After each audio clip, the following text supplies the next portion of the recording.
ఆయన హెబ్రీ భాషతో రబ్బూని అని పిలిచింది. ఆ మాటకు బోధకుడైన స్తోత్రం. హల్లెలూయా, హల్లెలూయా. ఇక్కడ మనం ఆలోచన చేసినట్లయితే ఈ యొక్క సన్నివేశము, సందర్భము, ఇక్కడ మరియా ఏడుస్తూ కనిపిస్తుంది. ఏమండి? ఏడుస్తూ ఎక్కడ కనిపిస్తుంది? సమాధి దగ్గర, సమాధి యొక్క బయట మరి ఏడుస్తూ కనిపిస్తుంది.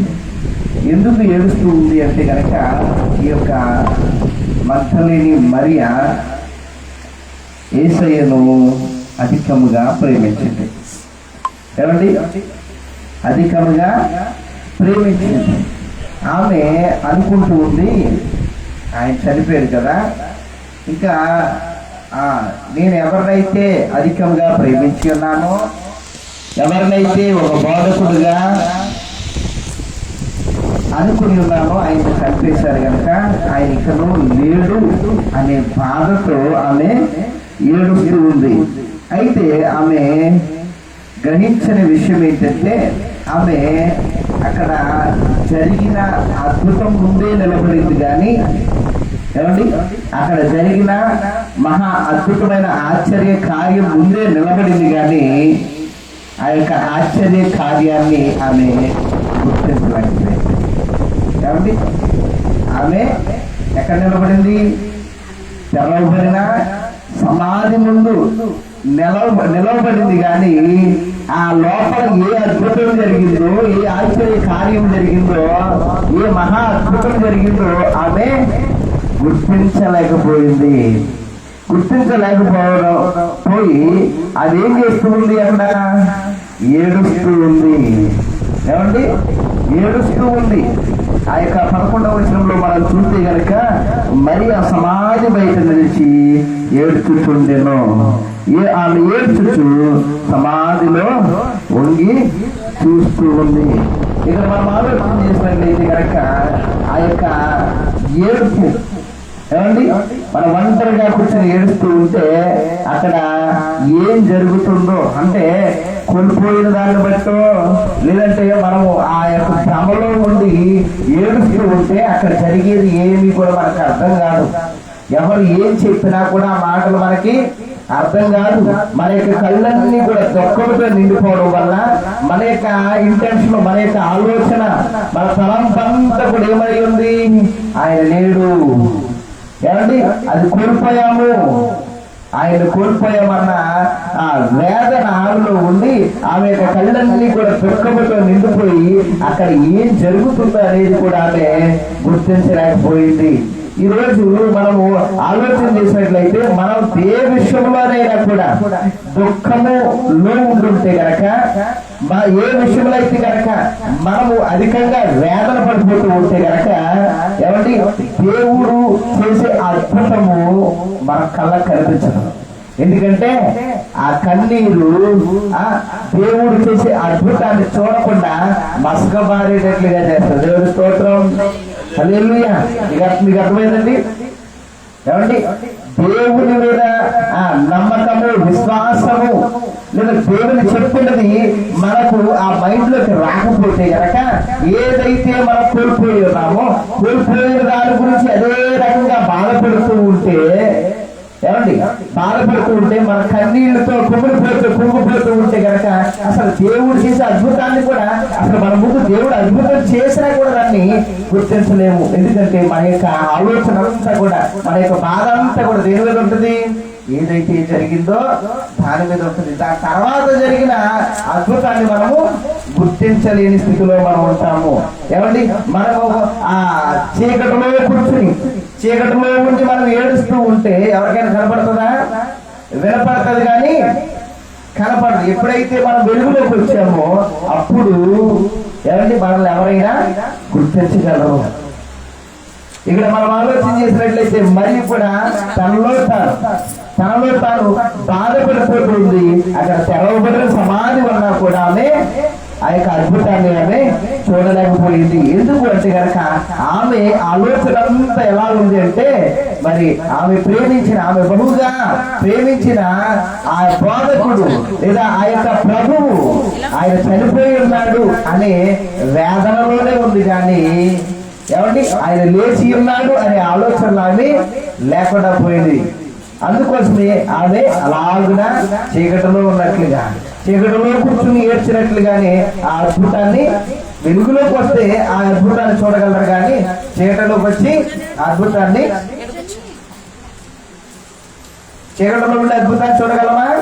చూడలేదు. వెలుగులోకి వస్తేనే అద్భుతాన్ని చూడగలము. రెండవదిగా మనం ఆలోచన చేసినట్లయితే కనుక 14వ వచనంలో, 20వ అధ్యాయం 14వ వచనంలో ఆమె ఈ మాట చెప్పి వెనకకు తట్టు తిరిగి యేసు నిలిచి ఉండుట చూసేది, కానీ ఆ యేసు అని గుర్తుపట్టలేదు.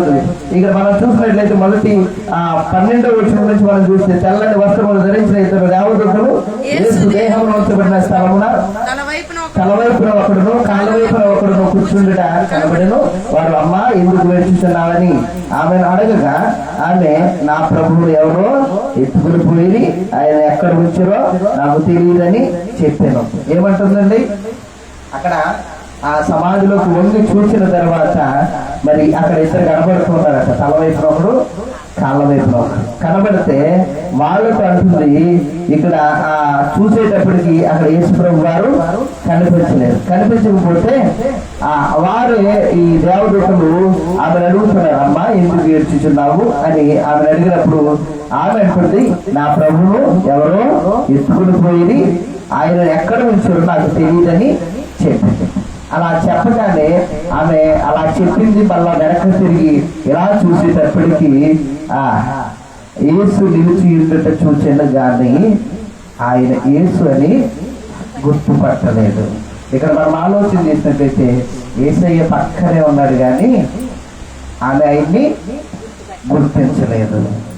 చాలాసార్లు ఏమండి, చాలాసార్లు దేవుడు మనతోనే ఉంటాడు, మనలో తన యొక్క కార్యము జరిగిస్తూ ఉంటాడు, కానీ మనం ఏం చేయము, గుర్తించలేము. ఏమండి, దేవుడు మన పక్షంగా ఎన్నో కార్యాలు చేస్తూ ఉంటాడు. ఆ కార్యాలు చేస్తూ ఉన్నా కూడా మనము, ఆయన మన పక్కనే ఉన్నా కూడా మనము గుర్తించలేము. గుర్తించలేకపోవడానికి గల కారణం కూడా ఉంది. గుర్తించలేకపోవడానికి గల కారణం ఏంటంటే, ఒకటి మనకున్న దుఃఖం. ఏమండి, మనకున్న దుఃఖము, అలాగనే మనకున్న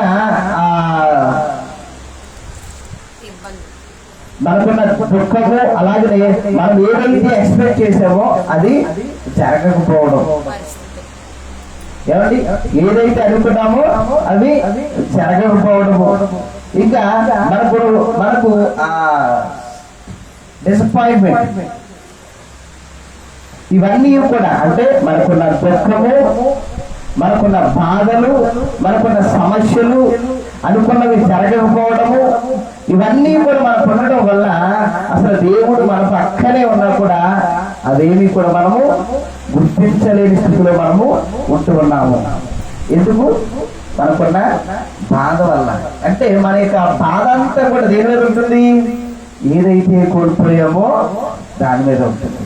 దేనికోసమైతే ఆలోచన చేస్తున్నామో దాని మీద ఉంటుంది. పక్కన వచ్చి దేవుడు మన పక్కనే నిలిచి ఉన్నా కూడా మనకేం ఆయన్ని మనము గుర్తించలేని స్థితిలో మనము ఉంటూ ఉంటాము.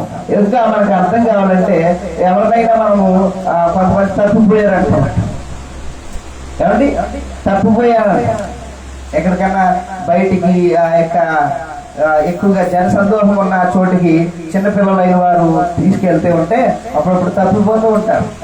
తప్పిపోయినప్పుడు మరి ఆ బిడ్డలు తప్పిపోయిన తల్లిదండ్రులు చాలా వేదన పడిపోతుంటారు. నా పిల్లడు దొరుకుతాడా దొరకడా, నా బిడ్డ దొరుకుతుందా దొరకదా అని బాధపడిపోతుంటారు. ఈ లోపల ఆ బిడ్డ అటు ఇటు తిరిగి వెనకాల తల్లి పక్కన ఉన్నా కూడా ఆమె గుర్తించదు. ఎందుకంటే ఆమె అంతా కూడా ఏ రకమైన మైండ్ లో ఉండిపోయింది, మైండ్ సెట్ లో ఆ పిల్లడు తప్పిపోయాడు దొరుకుతాడో దొరకడా, ఆ కళ్ళన్నీ కూడా దుఃఖంతో నిండిపోయి ఆ బాధలో ఆమె ఉండిపోవడం వల్ల అసలు పక్కన పిల్లోడున్నా వీడు నా పిల్లోడా కాదనేది గ్రహించలేదు. అలాగే యేసయ్య వచ్చి పక్కనే నిలబడినా, యేసయ్య ఎదురుగా కనబడిన పక్కలేని మరికి ఆయన గుర్తించలేకపోయింది.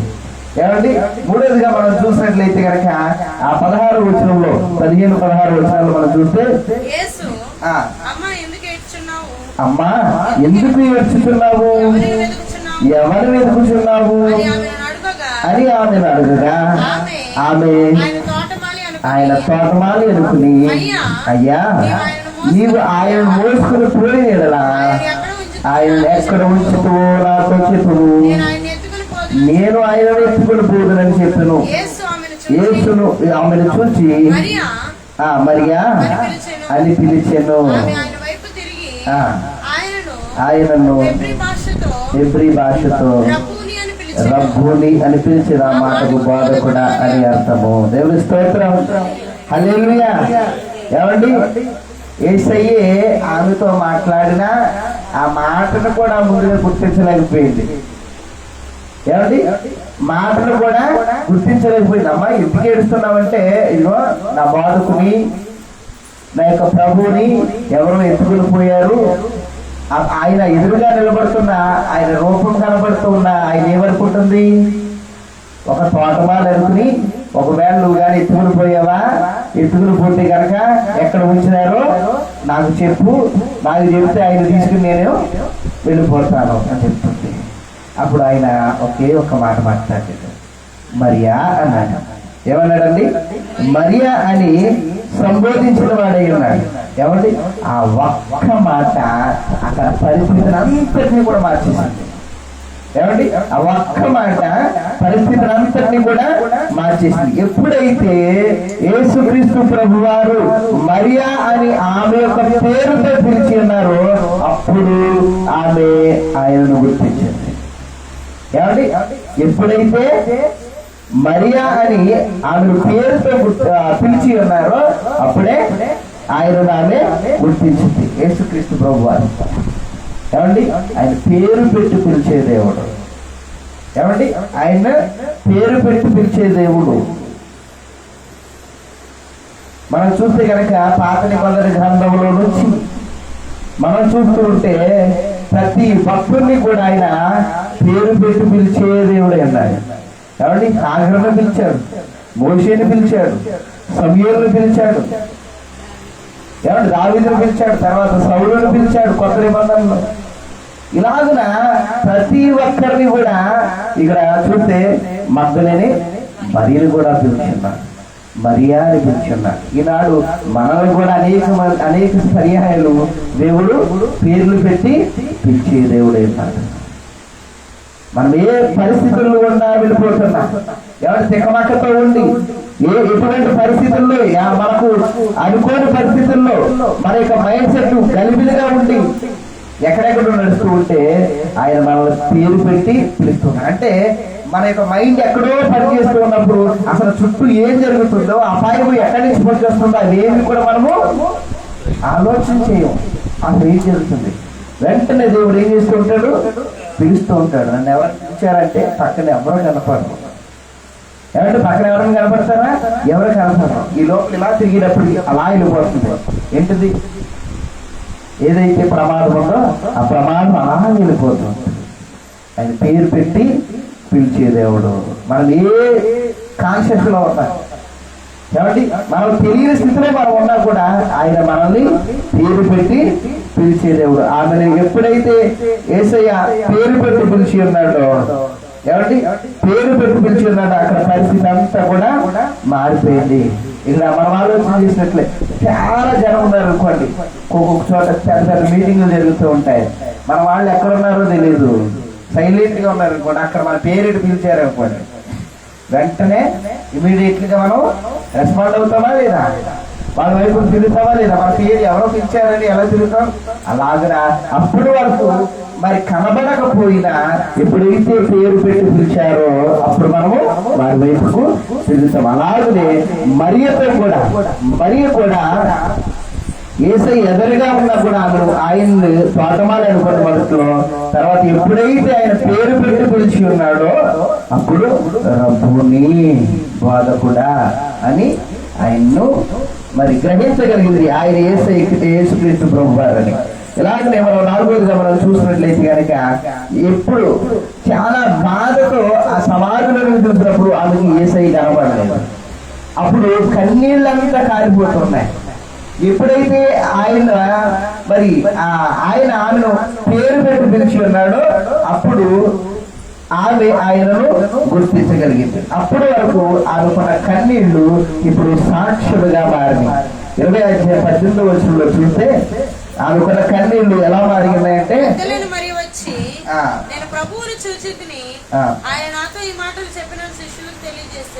ఆయన అలాగూ చెప్పి మగ్దలేని మరియ వచ్చి, నేను ప్రభువును చూసి ఆయన నాతో ఈ మాటలు చెప్పానని శిష్యుడికి చెప్పాను. సరే 17వ వచనం చూద్దాం.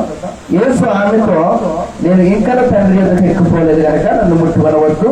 అయితే నా సహోదరుని యొద్దకు వెళ్ళి నా తండ్రియు మీ తండ్రియు, నా దేవుడును మీ దేవుడునైనా వాని యొద్దకు ఎక్కిపోతున్నానని వారితో చెప్పమనెను. మగ్దలేని మరియ వచ్చి, నేను ప్రభువును చూసి ఆయన నాతో ఈ మాటలు చెప్పానని శిష్యులకు తెలియజేశాను. ఏం చెప్తుంది? నేను ప్రభువును చూశాను. ఆమె అప్పటి వరకున ఎప్పుడైతే ప్రభువును చూసిందో, ఎప్పుడైతే యేసుక్రీస్తు ప్రభు వారి యొక్క మాట విన్నదో, ఎప్పుడైతే ఆమె యేసయ్యను గుర్తించగలిగిందో అప్పటి వరకు ఉన్న మరి దుఃఖమంతా కూడా ఆనందమైపోయింది. ఆయన ఉన్న ఆమె యొక్క ఇంటెన్షన్ అంతా కూడా ముందేమనుకుంది? ముందు ఎందుకు వచ్చారు? సమాధిలో ఉన్న ఆయనకి తీసి సుగంధ ద్రవ్యాలు పూయాలని వచ్చారు. కానీ అక్కడ చూస్తే ఆయన లేడు.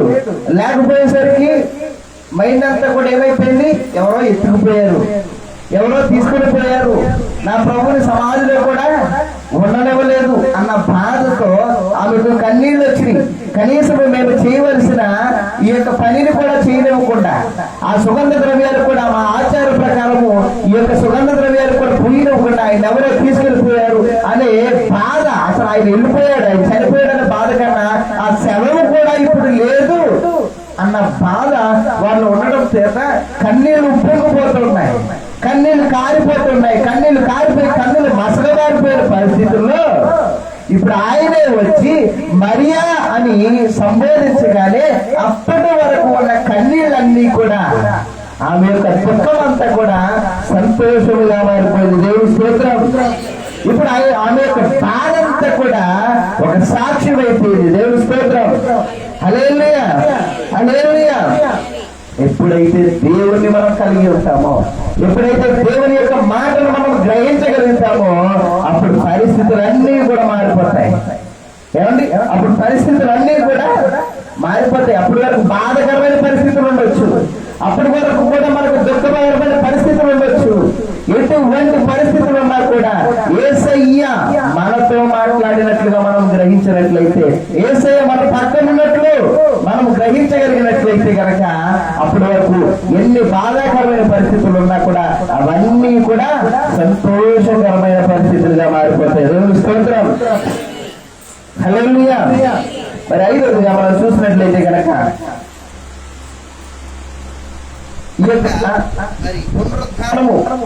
ఈ యొక్క పునరుద్ధానం అనేది ఒక పండగను లేదంటే ఒక సిద్ధాంతపరమైన విషయమను మనం అనుకోకూడదు. ఏమిటి అంటే కనుక ఈ పునరుద్ధానము మరీలాగా ఒక వ్యక్తిగతమైన అనుభవం కావాలి. ఏమండి? ఈ పునరుద్ధానము మనకి వ్యక్తిగతమైన అనుభవం కావాలి. ఎందుకంటే మనకు దేవుడు అన్ని విషయాల మీద కూడా ఆయన విజయాన్ని దయచేసి ఉన్నాడు. ఏమండి? మనం ఏ విషయంలో లోకంలో కలిగే పరిస్థితుల వల్ల, ఏమండి, లోకంలో మరి కలిగే బాధల వల్ల, ఏమండి, కుటుంబ సమస్యలు, ఆర్థిక సమస్యలు, ఏమంటే ఇంట్లో సమస్యలు ఇలాగన ఎన్నో సమస్యలు మనం వేధిస్తూ ఉంటే మనము చేయవలసిన పని మనం మీద కాన్సన్ట్రేషన్ పెట్టలేం, ఏకాగ్రత పెట్టలేం. అలాగనే మన భక్తి విషయంలో కూడా కొన్ని సమస్యలు రావచ్చు. అటువంటి పరిస్థితుల్లో అసలు దేవునికి ఆ ప్రార్థన చేయాలన్నా, ఆ వాక్యం చదవాలన్నా, కొద్దిగా ఏకాంతంగా ఆయనతో కలిసి ఉండాలన్నా కూడా మనకి సమయం దొరకదు. ఒకవేళ ఉన్నా కూడా ఏదో గరిబిరి అనేది మనకి కలుగుతూ ఉంది. అటువంటి పరిస్థితుల్లో ఏమండి ఆయన అంటూ ఉన్నాడు, లోకంలో మీకు శ్రమ కలుగుతుంది, అయినను ధైర్యం తెచ్చుకోండి, నేను లోకములో జయించి ఉన్నాను, మీరు కూడా లోకంలో జయిస్తారని చెప్తూ ఉన్నారు. ఏమండి ఈ లోకంలో కలిగే ప్రతి విధమైన సమస్యను ఆయన జయించిన వాడై ఉన్నాడు, అన్నిటి మీద విజయాన్ని సాధించిన వాడై ఉన్నాడు.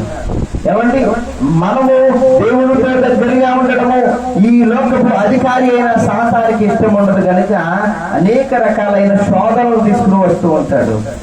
ఆ శోధనలకు భయపడి మనము మరి దారి తప్పిన వారమైతే, మార్గములు తప్పిన వారమైతే ఏమంటే మన భక్తి వ్యర్థమైపోతుంది. ఆ దారి తప్పిన వారమైతే, మార్గము తప్పిన వారమైతే ఆ బాధను బట్టి మనకు దుఃఖం వస్తుంది, ఆ బాధను బట్టి మనకు వేదన వస్తుంది. అటువంటి పరిస్థితుల్లో మన పక్కనే ఉన్న దేవుని కూడా మనం గ్రహించలేని స్థితిలో మనము ఉంటూ ఉంటాము. కాబట్టి మరి ఆయన చనిపోయాడనో ఆయన లేడనో బాధ మనకు అవసరంలా, ఆయన చనిపోయాడు, తిరిగి లేచి ఉన్నాడు. ఇప్పుడు ఆయన మనతో సజీవముగా మన మధ్యన సంచారం చేస్తూ ఉన్నాడు. ఆయన మన పక్కన ఉండగా ఈరోజు ఎవరండి ఆయన మన పక్షములు ఉండగా ఈరోజు ఎవడైనా ఉన్నాడా? విరోధి ఎవడు కూడా లేడు. ఈ పునరుద్ధానము మనకి వ్యక్తిగతమైన అనుభవం కావాలి. ఏమండి ఈ చివరిగా మనం చూసినట్లయితే గనక మనము కూడా ఆ మగ్ధలేని మరియలాగా ఉన్నామా? ఆ మగ్ధలేని మరియలాగా ఆయన లేడని ఏడుస్తూ ఉన్నామా? ఆ మగ్ధలేని మరియలాగా ఎక్కడెక్కడో ఎవరెవరో తీసుకెళ్లిపోయారని వెతుకుపోయే వారంగా ఉన్నామా? ఇంకా కన్ఫ్యూజన్ గా, ఇంకా తికమక పరిస్థితుల్లో మనం ఉన్నామా అనేది మనము ఆలోచన చేయాలి. కానీ బాధపడవలసిన పని లేదు, వెతకవలసిన పని లేదు, తికమక పడవలసిన పని లేదు. ఆయనే నేను పేరు పెట్టి పిలుస్తున్నాడు. ఏ రీతిగా అయితే మగ్ధలేని మరియను మరియా అని పిలిచిన వాడే ఉన్నాడు, ఈ రోజు మనల్ని కూడా ఆయన పిలుస్తూ ఉన్నాడు. ఆయన యొక్క స్వరాన్ని వింటే గనక, ఆయన స్వరాన్ని నువ్వు గ్రహించగలిగితే గనక ఆయన స్వరానికి నువ్వు లోబడాలి. ఆ లోబడితే గనక ఆ అద్భుతాన్ని నువ్వు చూడగలవు. నీ జీవితంలో ఏది కోల్పోయావని నువ్వు వేదన పడిపోతున్నా, నీ కళ్ళు దుఃఖంతో నిండిపోయినా కూడా నువ్వు ఇబ్బంది పడవలసిన పని లేదు. ఈ రోజు దేవుడు నిన్ను పిలుస్తూ ఉన్నాడు, మరియను పిలిచినట్లుగా. నిన్ను పిలిచినప్పుడు మరియా ఏ విధంగా అయితే ఆయన యొక్క స్వరాన్ని గుర్తుపెట్టిందో రాజులు నువ్వు గుర్తుపెడితే మరియా చూసిన అద్భుతం నీ జీవితంలో కూడా దేవుడు చేయడానికి సిద్ధంగా ఉన్నాడు. దేవుడి మాటలు మన వ్యక్తుల్లో ఫలింపచేయును గాక. ఆమేన్.